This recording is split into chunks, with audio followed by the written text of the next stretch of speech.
Good morning, everybody. I want to say a few words about the explosions that occurred here in New York City and New Jersey and the other device that have been found in New Jersey. I've been monitoring the situation closely and receiving frequent updates from my team, and I've just been briefed again by FBI Director Comey. In addition, I've had a chance to speak with Governors Cuomo and Christie as well as Mayor de Blasio. We've seen what was apparently a pipe bomb go off in New Jersey, in Seaside Park, where it could have seriously injured our U.S. Marines and spectators who were there for a race. The bombing in the Chelsea neighborhood here in New York injured more than 24 people.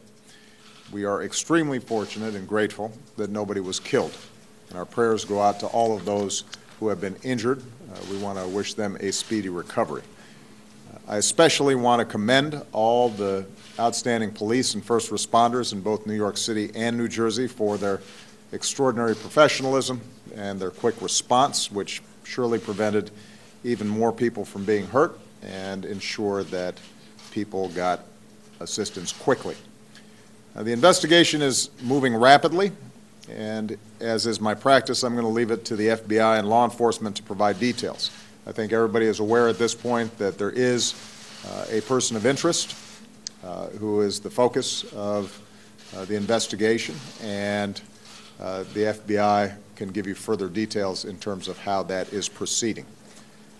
I told Governors Cuomo and Christie and Mayor de Blasio that they and their teams will continue to have all federal support as they move ahead with their investigations in tracking down every lead and working to keep the people of this city and of this region safe.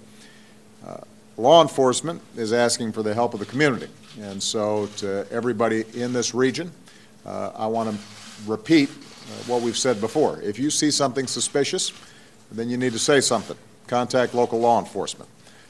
In the meantime, I would ask that the press try to refrain from getting out ahead of the investigation. I am extraordinarily happy with the cooperation that's been taking place between the FBI and state and local law enforcement officials. They are moving smartly on this investigation. It does not help if false reports or incomplete information is out there. So try to, as much as possible, stick to what our investigators say, because they actually know what they're talking about. Meanwhile, I know that the United Nations meetings here every year already create an additional workload for New York. But given the UN meetings, we also have a particularly high level of federal resources here to help as needed. We're going to make sure that everybody is working together seamlessly as one team to get to the bottom of what happened, to find those responsible, and to make sure that justice is done. Meanwhile, while all this is going on in New York and New Jersey, we're also focused on the stabbing attack at the shopping mall in Minnesota. At this point, we see no connection between that incident and what happened here in New York and New Jersey. Our attention there is on the people who were injured. And again, we are very grateful that no one lost their life. Thanks to the quick action of a brave off-duty police officer, the suspect was killed, and we avoided more people being hurt. I had a chance also to speak with Governor Dayton this morning. I assured him that we will provide all the assistance that he needs in the investigation. The FBI is investigating the Minnesota incident as a potential act of terrorism. We will direct the full resources of the federal government to make sure that the investigation goes forward aggressively. And finally, I want to take this opportunity to reassure the people in this city, this region, and Americans across our country that our counterterrorism and law enforcement professionals at every level, federal, state, and local, are working together around the clock to prevent attacks and to keep us safe. They are the best of the best. Over the years, they have thwarted many plots and saved many lives, and we are incredibly grateful for their service today and every single day. We will continue to lead the global coalition in the fight to destroy ISIL, which is instigating a lot of people over the internet to carry out attacks We are going to continue to go after them. We're going to take out their leaders. We're going to take out their infrastructure. They are continuing to lose ground in Iraq and in Syria, and later today I'll be meeting with Prime Minister Abadi of Iraq to discuss the need to sustain that momentum. As we take away more of their territory, it exposes ISIL as the failed cause that it is, and it helps to undermine their ideology, which over time will make it harder for them to recruit and inspire people to violence. And we're going to continue to enlist tech companies and community and religious leaders to push back against online extremist content and all messages of hate. At moments like this, I think it's important to remember what terrorists and violent extremists are trying to do.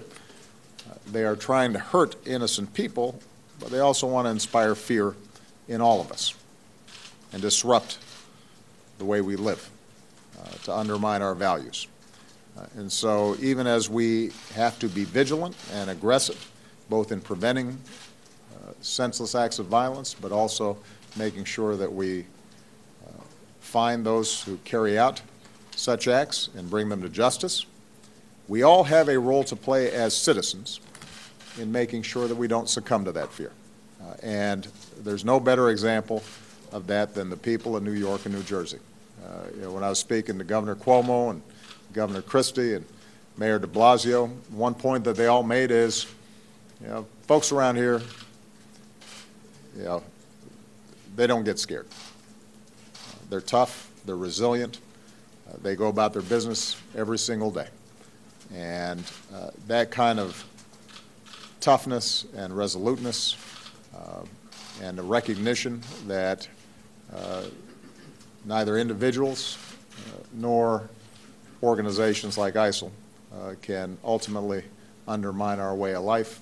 That's the kind of strength that makes me so proud to be an American, and that's the kind of strength that is going to be absolutely critical, not just in the days to come, but in the years to come. By showing those who want to do us harm that they will never beat us, by showing the entire world that as Americans we do not and never will give in to fear, that's going to be the most important ingredient in us defeating those who would carry out terrorist acts against us.